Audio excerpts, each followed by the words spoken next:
హరి ఓం. తైత్తరీయ ఉపనిషద్ 3వ అధ్యాయం సప్తమనువాక్. భృగువలిలో సప్తమనువాక్. అన్నం న నింద్యాత్ తద్వ్రతం ప్రాణో వా అన్నం శరీరమన్నాదం ప్రాణే శరీరం ప్రతిష్ఠితం శరీరే ప్రాణ ప్రతిష్ఠితః తదేదన్నమన్నే ప్రతిష్ఠితం సయ ఏతదన్నమన్నే ప్రతిష్ఠితం వేద ప్రతిష్ఠతి అన్నవానన్నాదో భవతి మహాన్ భవతి ప్రజయా పశుభిర్బ్రహ్మవర్చసేన మహాన్ కీర్త్యా.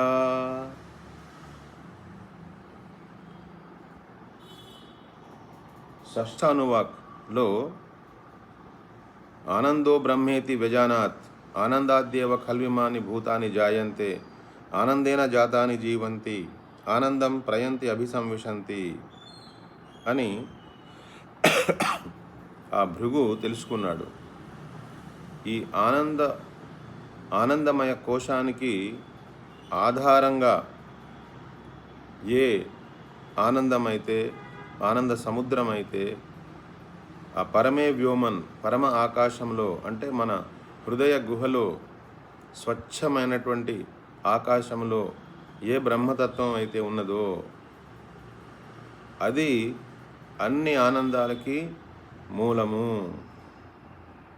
కాబట్టి మనకి ఎందులో ఆనందం వస్తుంది అనుకుంటామో దానికోసం మనం ప్రయత్నం చేస్తాం. దాన్ని పొందడానికి మనం ఎంత శ్రమైనా చేస్తాం. కానీ ఈ ఆనందం మనకి సహజంగానే స్వరూపంతోనే ఉన్నది అని మనం తెలుసుకోకపోవడం వల్ల మన ఆనందం ఎక్కడో బయట ఉందనుకుని మనం పరిగెడుతూ ఉంటాం. ఇక్కడ భృగు తెలుసుకున్నది ఏంటి? అన్నమయ, ప్రాణమయ, మనోమయ, విజ్ఞానమయ కోశాలు, ఆనందమయ కోశాలని దాటిన తర్వాత ఆ అన్నింటికి అందరికంటే వేరుగా,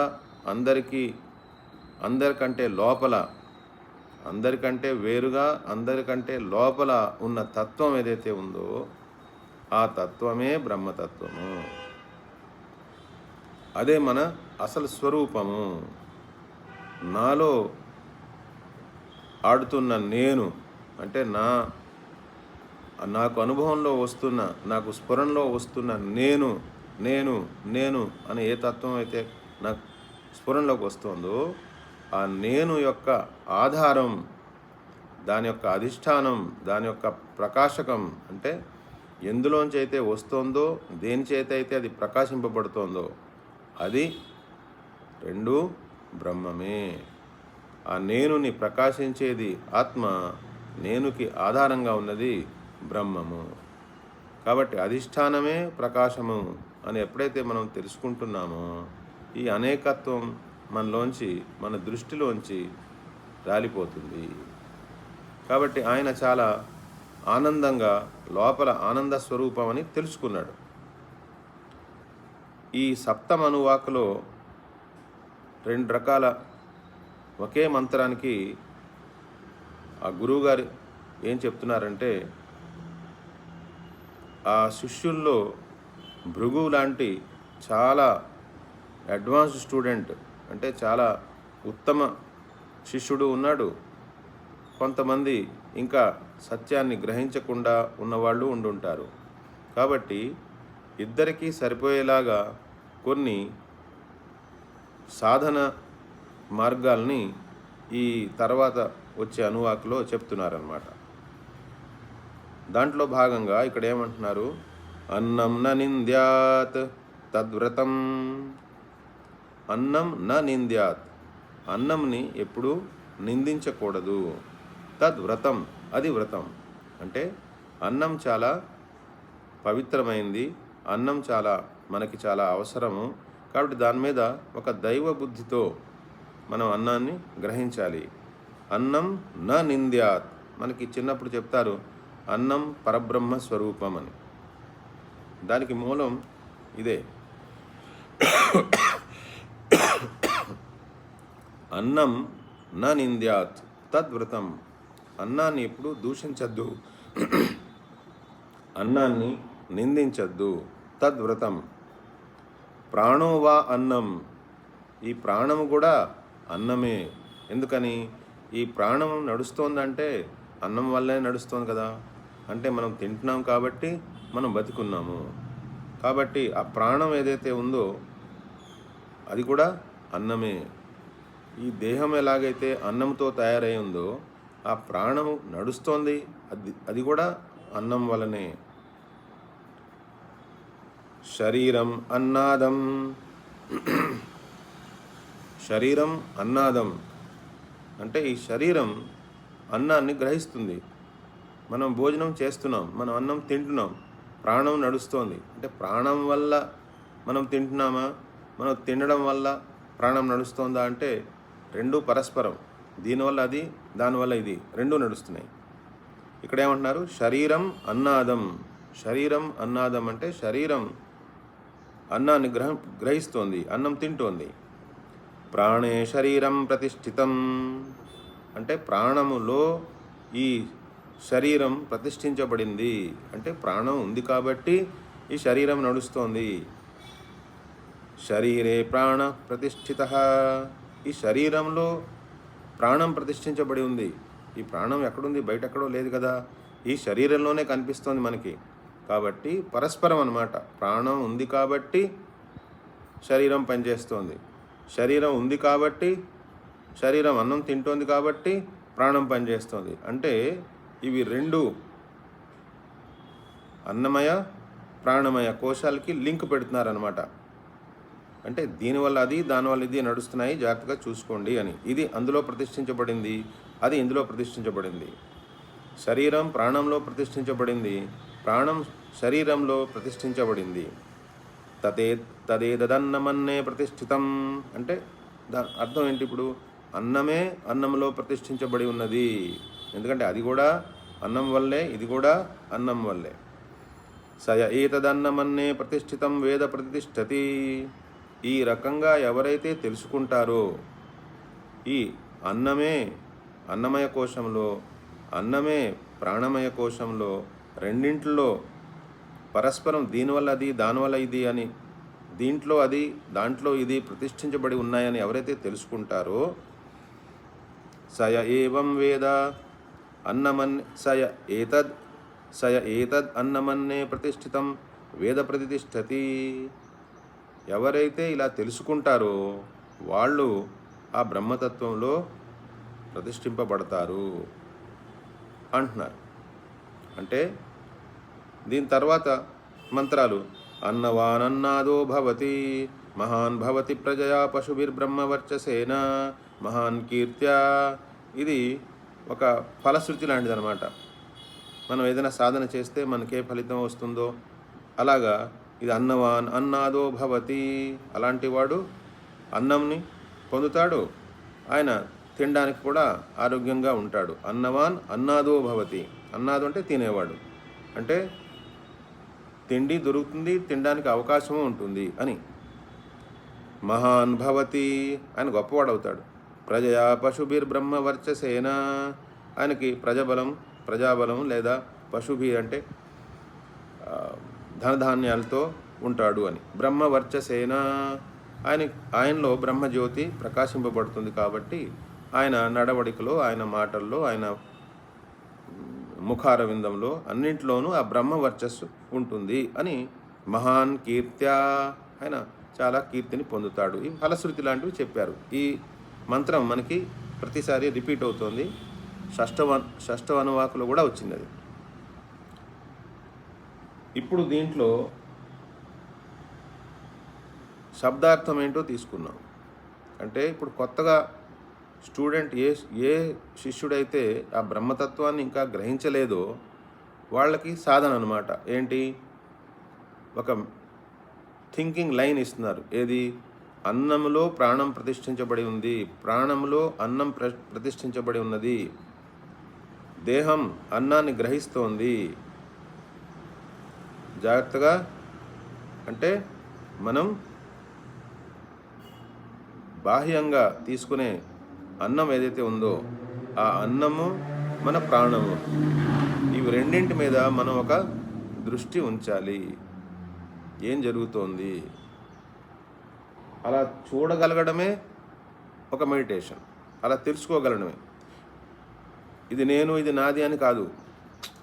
ఇలా ఒక యంత్రం పనిచేస్తోంది అని చూడడం వస్తే క్రమేపీ మనం ఆ యంత్రం నుంచి వేరయ్యి ఆ పరమే వ్యోమన్ హృదయంలో ఉన్న ఆ స్వచ్ఛమైన ఆకాశంలో ప్రవేశించి అందులో ఎగరగలుగుతాం. అందుకని ఇక్కడ అన్నం న నింద్యాత్ తద్వ్రతం ప్రాణో వా అన్నం శరీరం అన్నాదం ప్రాణే శరీరం ప్రతిష్ఠితం శరీరే ప్రాణం ప్రతిష్ఠితః తదేతద్ అన్నమన్నే ప్రతిష్ఠితం స ఏవం వేద సయ ఏతద్ అన్నమన్నే ప్రతిష్ఠితం వేద ప్రతిష్ఠతి అన్నారు. ఇది ఒక సింపుల్ టెక్నిక్ అన్నమాట.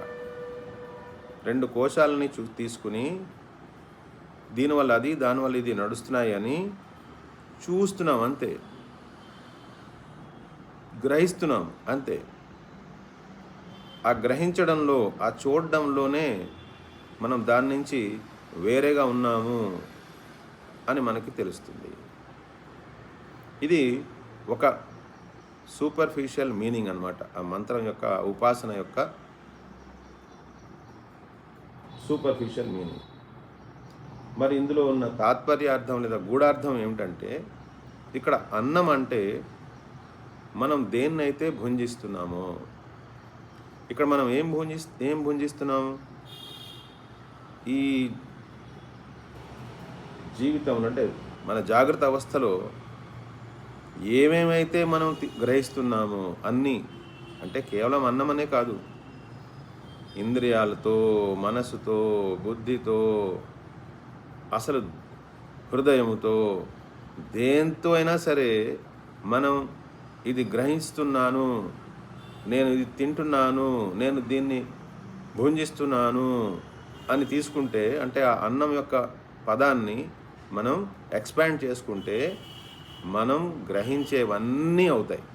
మనం తినేవి, వినేవి, చూసేవి, అనుకునేవి, ఆలోచించేవి అన్నీ మనం తింటున్నాం. అవి తినడం వల్లే మనం బతుకున్నాం అనుకుంటున్నాం. లేకపోతే అది లేకపోతే నేను ఉండలేను అనుకుంటున్నాం. అవునా కదా? మన అలవాట్ల ప్రకారంగా మనం ఏదో ఒకటి తింటున్నాం. కళ్ళతో తింటున్నాం, చెవులతో తింటున్నాం, ముక్కుతో తింటున్నాం. అంటే ఇంద్రియాల ద్వారా ఏదైతే తీసుకుంటున్నామో, మనసు ద్వారా ఏమేమైతే ఆలోచిస్తున్నామో, బుద్ధి ద్వారా ఏమేమైతే ఆలోచిస్తున్నామో అన్నీ, అంటే ఇంకా సర్వము, ఈ సర్వము ఏదైతే ఉందో మన జాగ్రత్త అవస్థలో చేసే ప్రతి క్రియలో మనం ఏదో లోపలికి వేసుకుంటున్నాం. మరి అలా లోపలికి వేసుకుంటున్నామంటే లోపల ఎవడో ఉండాలిగా, అవన్నీ గ్రహించడానికి ఒకడు ఉండాలి కదా. ఇప్పుడు ఎలాగైతే ప్రాణం ఉంటే అన్నం తింటున్నాం, అన్నం ఉంది కాబట్టి ప్రాణం నడుస్తోంది. అదేవిధంగా మనలో ఏదో ఒక వ్యక్తిత్వం ఉంది. ఆ వ్యక్తిత్వం ఈ యావత్ జాగ్రత్త అవస్థలో, స్వప్నావస్థలో కనిపిస్తున్న ప్రపంచాలని మనం అనుభవిస్తున్నాం అంటే భుంజిస్తున్నాం. ఇదంతా మనం భుంజించేదంతా ఒకటైతే లోపల ఒక వ్యక్తిత్వం ఉన్నాడు. వాడు ఈ ప్రపంచాన్ని లేదా ఈ భుంజిస్తున్న వాటిలన్నింటి తన వైపు లాక్కోవడానికి ప్రయత్నిస్తున్నాడు, లేదా అది బాగోలేకపోతే దాని నుంచి దూరంగా వెళ్ళడానికి ప్రయత్నిస్తున్నాడు. అవునా కదా? ఏదైనా చేదుగా ఉంది, అబ్బా ఇది నేను తిన్నాను అని వదిలేస్తున్నాం. ఏదో తీగా రుచికరంగా ఉంది అంటే తిన్నాం అనుకుంటున్నాం. అంటే ఈ యావత్ సృష్టిని మనం అన్నంలో పెట్టేసేయచ్చు. అన్నం అనే పదం అంటే యావత్ సృష్టి. ఎందుకంటే ప్రతిదాన్ని మనం భుంజిస్తున్నాం, ఏదో రకంగా భుంజిస్తున్నాం. కాబట్టి మనకి ఏ అనుభవం వచ్చినా, అది ఈ భౌతిక ప్రపంచాన్ని కావచ్చు, లేదా ఆధ్యాత్మిక ప్రపంచాన్ని కావచ్చు, లేదా ఇంకా మన మనోరాజ్యాన్ని కావచ్చు, ఏదైనా కావచ్చు, దాన్ని మనం భుంజిస్తున్నాము. అంటే ఇద్దరున్నారు. ఎవరు? ఒకటి భుంజించేవాడు, ఇంకొకటి భుంజింపబడుతున్నది. ఆ భుంజించేవాడు ప్రాణానికి సమానం అన్నమాట. ఈ అన్నమే భుంజించబడుతోంది అన్నారు కదా. కాబట్టి మనం భుంజిస్తున్నవన్నీ అన్నానికి సమానం. ఆ భుంజించేవాడు లోపల ఉన్నాడు కదా, ప్రాణంతో సమానం. ప్రాణం ఉంది కాబట్టి అన్నం తింటున్నాం, అన్నం తింటున్నాం కాబట్టి ప్రాణం నడుస్తుంది.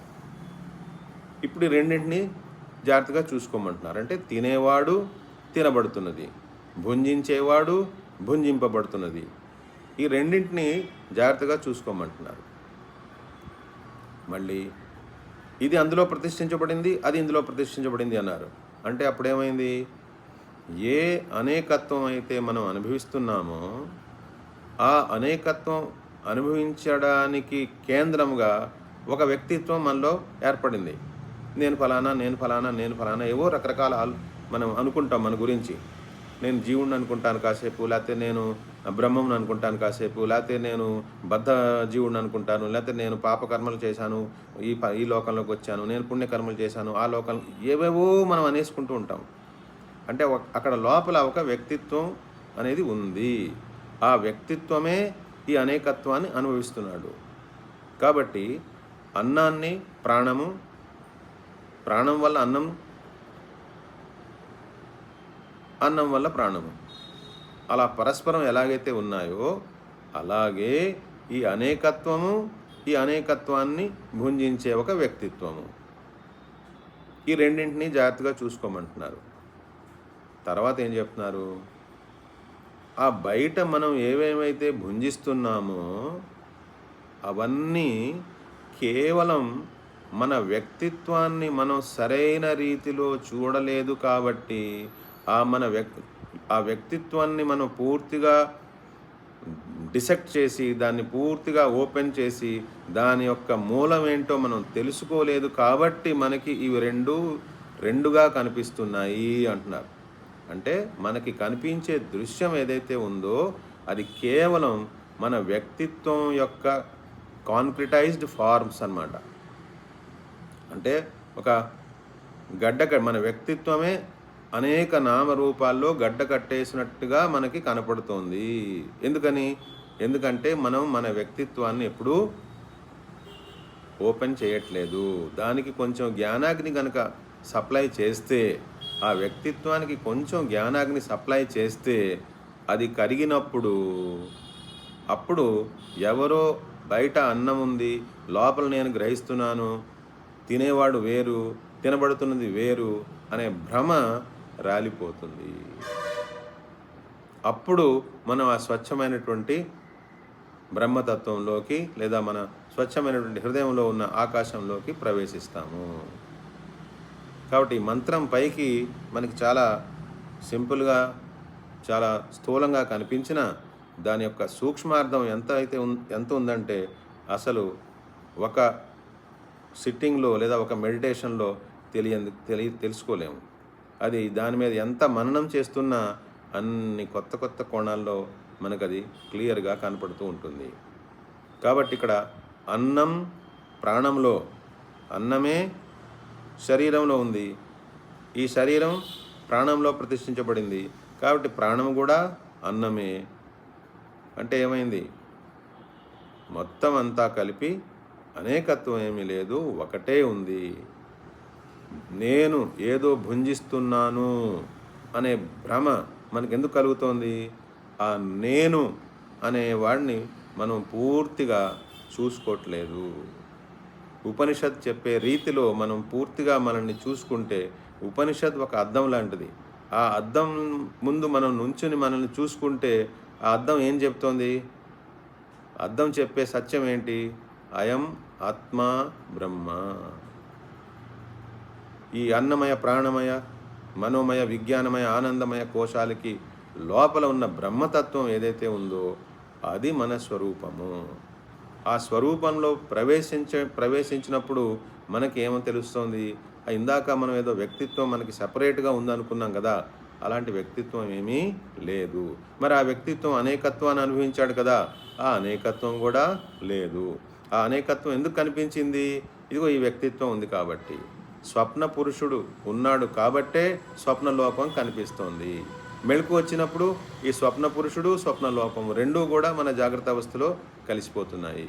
అదేవిధంగా ఈ బ్రహ్మతత్వం దేన్నైతే తుర్యావస్థ అన్నారో ఆ తుర్యావస్థలో మనం ప్రవేశించినప్పుడు ఈ వ్యక్తిత్వము, ఆ అనేకత్వము, జాగ్రత్త అవస్థలో మనం అనుభవిస్తున్న వ్యక్తిత్వము, అలాగే ఈ వ్యక్తిత్వం ద్వారా మనం అనుభవిస్తున్న అనేకత్వము, వ్యక్తిత్వము అనేకత్వము, ఈ రెండూ కూడా బ్రహ్మతత్వంలో లేవు, లేకుండగానే భాషిస్తున్నాయి. నేనే ఆ బ్రహ్మతత్వాన్ని అని మనం ఆ పరమే వ్యోమన్ హృదయంలో ఉన్న స్వచ్ఛమైనటువంటి ఆకాశంలో నిర్మలమైనటువంటి శాంతమైనటువంటి ఆనందమైనటువంటి అద్వితీయమైనటువంటి అద్వైతమైనటువంటి ఆత్మలో బ్రహ్మములో మనం స్థిరంగా ఉంటాము. ఇది ఈ మంత్రం యొక్క గూఢార్థం. అన్నం న నింద్యాత్ తద్వ్రతం ప్రాణో వా అన్నం శరీరమన్నాదం ప్రాణే శరీరం ప్రతిష్ఠితం శరీరే ప్రాణ ప్రతిష్ఠితః తదేతద్ అన్నమన్నే ప్రతిష్ఠితం సయ ఏతదన్నమన్నే ప్రతిష్ఠితం వేద ప్రతిష్ఠతి అన్నవానన్నాదో భవతి మహాన్ భవతి ప్రజయా పశుభిర్బ్రహ్మవర్చసేన మహాన్ కీర్త్యా. హరి ఓం.